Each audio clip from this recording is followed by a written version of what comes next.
In a long career, Cassandra Jennings has worn many hats: community activist, public servant, corporate director among them. She's now added a new chapter to her life as the CEO of one of Sacramento's oldest economic development organizations, the Greater Sacramento Urban League. Cassandra joins us today in partnership with the American Leadership Forum to share her perspective on the region and on the future of the Urban League, next on Studio Sacramento. At Five Star Bank, we create thoughtful solutions to help the Capital Region thrive, from economic development and education to public health and safety, issues that are vitally important to Sacramento's prosperity. We're proud to be part of the conversation and hope you'll join in.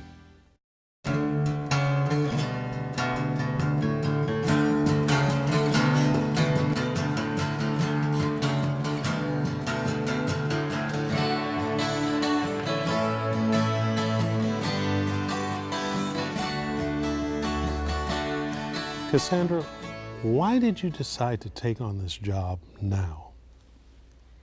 Well, oddly enough, I think I've been on this journey, purpose-driven, to really be at this place. The Urban League has had a good position in our community. It's been there since 1968. And then when I looked at what it needs right now, is that it needs to work on community development. Community development means working with the people, working with the physical structure, and serving the whole community, and that's me. Tell us a little bit about the Urban League from a mission standpoint, and what it does every day.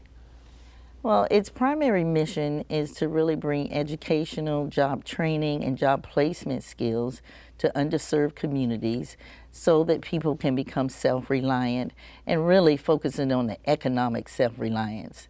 And so every day we have a number of classes, training classes and programs. We have GED programs, an A+ program, which is a computer program, and then also an office assistance program, janitorial training, and construction training programs that prepare people for jobs. Our other part of our mission is then to place them in jobs. So not only do we train them, and then we also get them ready and get them the skills, then we place them in a job. I've always seen the Urban League as an organization that this region hasn't really known how to utilize to its fullest, because urban leagues in other parts of the United States are a critical part of any economic development strategy or workforce development strategy. And historically, while the Sacramento Urban League has done some good work, it hasn't necessarily been at the center of those conversations. What is it that we're missing here in this region about the Urban League's opportunity to help in workforce and economic development?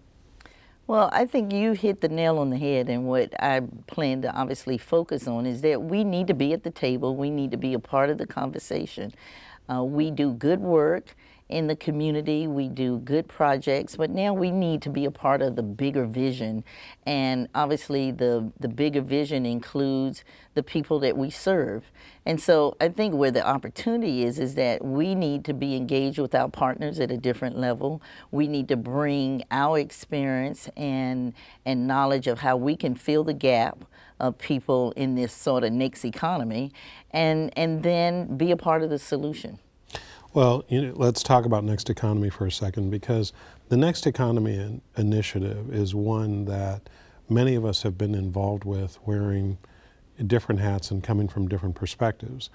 And early on in the Next Economy, they righted the ship on this one, but early on in the Next Economy, there was a lot of talk about importing young people from Portland, Seattle, San Francisco, the Silicon Valley to move to Sacramento and to create this new economy to serve these folks. And it took a couple of conversations to say, well, what about the kids in Del Paso Heights, in Oak Park, in Rio Linda, out in Roseville, in the less affluent areas? What about these kids? These are our kids too. And if all we're going to do is create an economy for other folks, what are we really saying about our belief in our own kids?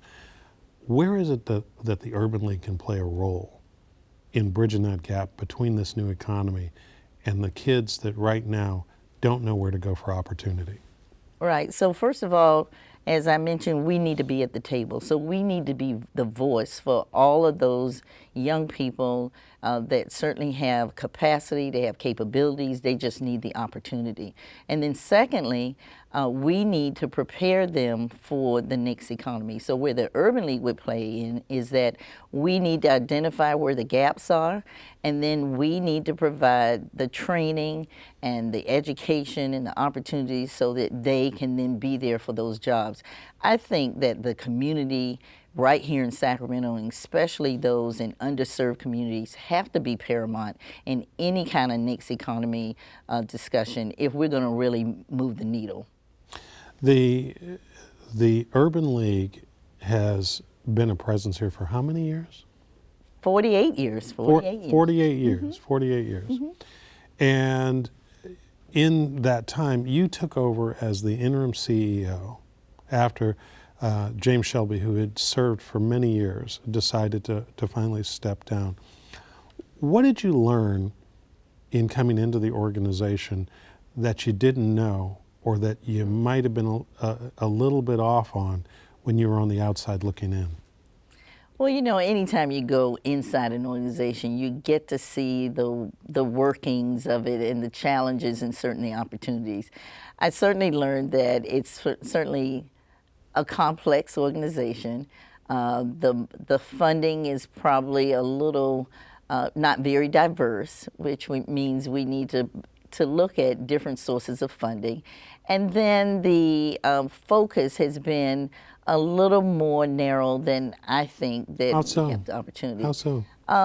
How so in that the programs that we offer, because of the funding, are pretty prescriptive, and that's fine. But in order to really serve the larger community that may not fit a certain criteria, we need to diversify our funding so that if someone comes in that doesn't meet every letter of the description, then we're able to serve them. I think also is that we have a wonderful facility that I believe right now is underutilized. It can be utilized, one, to be a catalyst in a public place for the community that it's in that has great needs.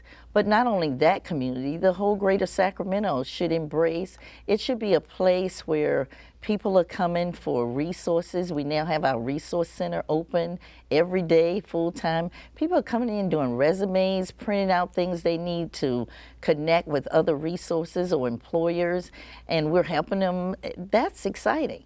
And so as I got into the inner workings, I just saw lots of opportunities. And I think now is the time more than ever to really sort of forge those opportunities in a new and exciting way. You bring a very different skill set to the table than most folks who run urban leagues across the country. You've not only been in city management before, in government, and held very senior positions, but you've actually worked on public-private partnerships. The one that you're most known for is the contracting and employment program that was put together for the new arena that's being created for the Kings, trying to make sure that there were opportunities locally. The other is that you're a corporate director. You chaired the board of the Golden One Credit Union, that now it's going to be called Golden One Center, for a number of years as well. Those skill sets that you have that are so different than someone who typically occupies a position like the one you hold now, what do you think that gives you in terms of an opportunity, and gives the Urban League as an opportunity for the future? Well, I think the skills that I bring are paramount to the Urban League, and they include problem solving, collaborative sort of leadership style, really getting things done, measuring success, being very innovative in approaches. And I think while I had not run a nonprofit, all of those are sort of key to nonprofit management. I will also say that being able to work at all different spectrums in our community, whether it's the corporate side, working or philanthropy, or working with the person, the client that we serve, whether it's a homeless person or a person in public housing or buying their first home, that all of that kind of experience I can transfer to the Urban League and say we can build a program that really can serve the whole community, a whole person, that will then make them self-reliant. And so I think all those kinds of skills will certainly hopefully benefit me as I get knee-deep and excited about what I can do with the Urban League. Well, one of the things that you're known for is a very collaborative leadership style and being able to reach across different places and make partnerships. You've had some new partnerships that have already been forged since you've been involved with the Urban League. Tell us a little bit about those. Right. Well, there are two in particular as we talk about this new workforce and preparing people. And I think it's critical for the Urban League to really partner with higher education, with education overall, the schools, but the universities in particular. So first, when I got there, we had a resource center that we couldn't have open all the time. And so in a matter of weeks, I was able to work with Sac State to really give us some paid interns, upper class persons, to work at the Urban League. They get an urban experience, and we get the benefit of college students that are bright, that are future leaders, to be a part of our organization. So it was exciting to get them over to really forge that partnership. And then just more recently, they've committed to continuing the program through the summer and the next academic year. So this is a partnership that's been forged that will hopefully last longer. And you know what we do? And to the point you said earlier about the next economy, we are really laying the groundwork to keep those young people right here in our community. Because they now see the value. They're working in our community, they're going to universities here, and they'll stay here, and they are giving back already. So we're excited about that one. And then if that one wasn't enough, the second one is that UC Davis, their SAYS program, their Spoken Word Speaks Out program, will make their new home at the Greater Sacramento Urban League's headquarters in Del Paso Heights. And that's huge. They are going to take where they're currently located at the University in Davis, they're going to bring their operation there because they're working with high schools throughout the Sacramento region. And then not only are they going to be housed there, they're going to bring some of their satellite offices of their outreach programs that include their math, engineering, and science program. What does the SAYS program do? They work through the spoken word and creative literacy with young people in high schools throughout the region to really express themselves. And then while they're doing that, they're teaching just critical skills and thinkings and helping these kids just do great things in college and get prepared to go to college and life in general. It's a wonderful program that's been very, very successful. And for us to have the opportunity to have them in the same building as we're in, that's just synergy that we can just build upon. And we then will have a network where people will come to the Greater Sacramento Urban League building and just get services they didn't even come in for and walk out just so enriched. And so that's the excitement of the opportunity just to build resources in that building for our community. I can hear the passion in your voice and the excitement that you've got for this new adventure of yours. Where does that passion come from? Well, I think my father would say it started a long time ago. When I went to college, when I applied for colleges, I actually had applied for pharmacy, for a 5-year program in pharmacy, because I was pretty good in science, and I guess back then they were trying to get women and minority in sciences as well. But before I even got in, my father said, I don't think you're going to be wanting to be counting pills. Of course, I don't think that was a bad thing, and he was a scientist too, but he knew that through, even before I got out of high school, that I was compassionate about urban development, about the people in the communities. I actually lived in the suburbs and always had a passion of how people live and how they make choices. And I'm from the South, just a country girl. And so people and quality of life was just so important to me.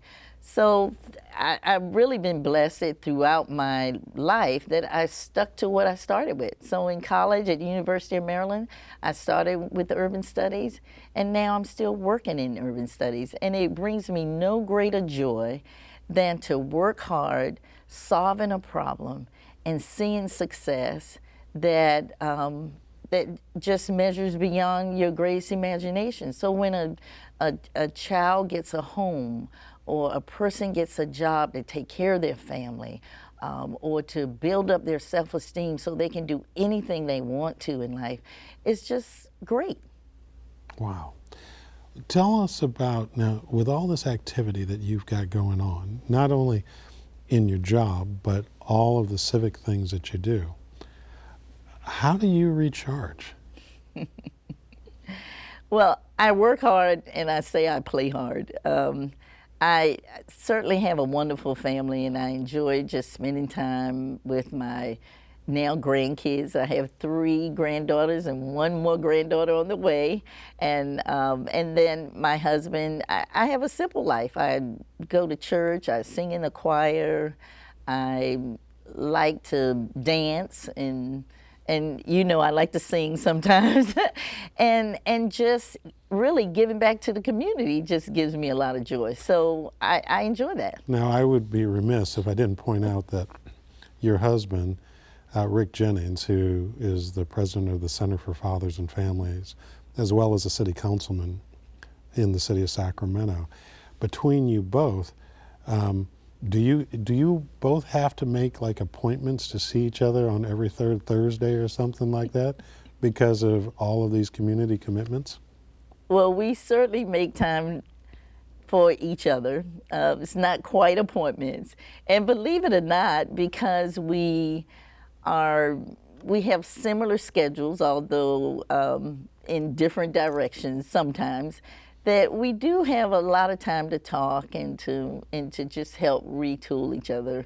And so it's really refreshing. And he didn't start off in this same, but you know, life is short, no matter how long we live, and it's really important that we do what our passion is. And I'm just grateful that my steps have been ordered, that I could continue it. And I didn't even know that he had the passion. He was in corporate America and then moved to sort of giving back to the community because that's what he enjoys doing, and that's why we can do it and not feel tired. And you know, given the fact that you've been involved in so many things throughout the region over your career, tell us, what are some of the things that you enjoy most about our region when you think about it? Well, and I think this is a positive thing. I think we are a growing city, and our region has a lot to offer. Certainly the weather, the different activities, the cultural, the arts. But I really think that no matter how big we get, it still gives you a small town feel. And like I mentioned, I'm from a real small town. And to be here and still feel that you get to know people and they are friendly and you can call on them if you need them, and they're respectful, and it's so diverse. It's a great place to live. And so I'm not afraid of our city and our region growing. I want it to grow, but I do believe that we can have still that hometown feeling where I can know my neighbors, I can go places and see people I know, and I can enjoy quality life. And so that's what excites me about Sacramento and our region. You've been involved in so many things in building the city and the region itself. What professional accomplishment is the one that immediately pops to mind when you think of, this is the one I'm really most proud of that I was involved with? And thank you for asking that question, because I would really say that it's Phoenix Park, sort of and you may have known it as Franklin Villa. It was a community that was drug infested, that had a lot of issues, gang and violence. People were really frightened to even come out of their houses, and people from other communities, other cities were coming in and doing some very awful things. And as the city and the redevelopment agency had done a lot of things to try to, and nonprofits as well, we all were in there trying to do what we could to turn it around, but it needed something big. And so I am pleased to say that I was able to lead a team to really turn that community around. We had to do some tough things. We had to take some hits, and we had to really collaborate and bring in just numerous, varied resources. But at the end of the day, we now have a livable community, still with over 1,200 housing units, but thriving, where kids can come out and play, where they can thrive, where families can support themselves, where it's clean, it's safe. And I'll tell you, when we first went in, that kids were, the school was underperformance, and now they certainly are at the top. I mean, it's just sort of Really? amazing. And we had to rebuild housing. It was an $84 million project that just really transformed that community because, one, the city council, the mayor at that time believed in it. We put all our resources, the public-private sector were there, the community was there. Now we have a very, very livable community called Phoenix Park that they rose from the ashes, and it's just a wonderful place for people to live now. You, like the Phoenix Park project, you have either been directly involved or involved in general in a number of initiatives. The one most recent that comes to mind for me is the entertainment and sports complex for the Golden One Yes. Center. What do you think, participating in that, what do you think that the completion of that project means to Sacramento, not just from an economic standpoint, but from a psychic standpoint? I think it gives us hope. I mean, it's a resurgence of what we all hoped for was a thriving downtown. And this gives us hope for all the things that are happening, not only just the physical structure, and then, because that is important, being from redevelopment, it's going to be a catalyst for many things to happen. I've done so many redevelopment projects that I know that this one is just the beginning of something that's going to be marvelous. But even more importantly, from the day that we started planning to build that, we wanted to make sure that everybody was included. We put percentages in place for local businesses. We certainly paid attention to minority-owned businesses and for minorities, and then priority zip codes. And so you circle back around, here I am at the Urban League in a priority zip code, and we need to make sure that not only on that project, but other projects, that we can connect people from that community to jobs within this. And so that's a great example and a starting point. So again, I think the arena gives us hope. It gives us a future for Sacramento, for the whole region, just not the city, but the whole region. And then it really just shows us that this is a place that can thrive, that people can feel good about where they live, and I can really help them get there. As a person who led redevelopment and has been involved in so many redevelopment related activities, what's the project that you wish could get done that is not on the drawing boards today that you think would be as transformative or close to as transformative for this region as the new arena is? Now, and I'm going to talk parochial, probably shouldn't, but what comes to mind is right there where the Greater Sacramento Urban League is in Del Paso Heights, that it is surrounded by some vacant properties that were once part of redevelopment, but it never got redeveloped. It's gonna, I say, and just jokingly, that it's at Marysville and Grand. It's gonna be Marysville Grand Central, where it is gonna be a thriving center public center for that community that's been underserved and denied, and it will be a catalyst that will not only support that community and bring up that community, that if you look at stats, they're always at the bottom. It's going to change the trajectory not only of people that live in that community, but then the whole region. Because the more we can bring those who are at the bottom up, the more everybody benefits within our region. And we're going to leave it there. Thank you. And best of luck to you in your new journey. Thank you very much. And that's our show. Thanks to our guests, and thanks to you for watching Studio Sacramento. I'm Scott Syphax. See you next time right here on KVIE.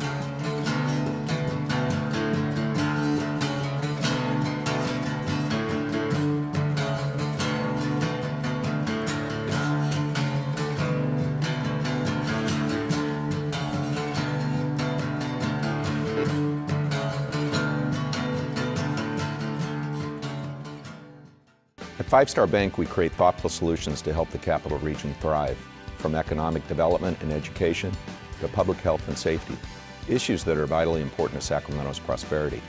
We're proud to be part of the conversation and hope you'll join in. All episodes of Studio Sacramento, along with other KVIE programs, are available to watch online at kvie.org/video.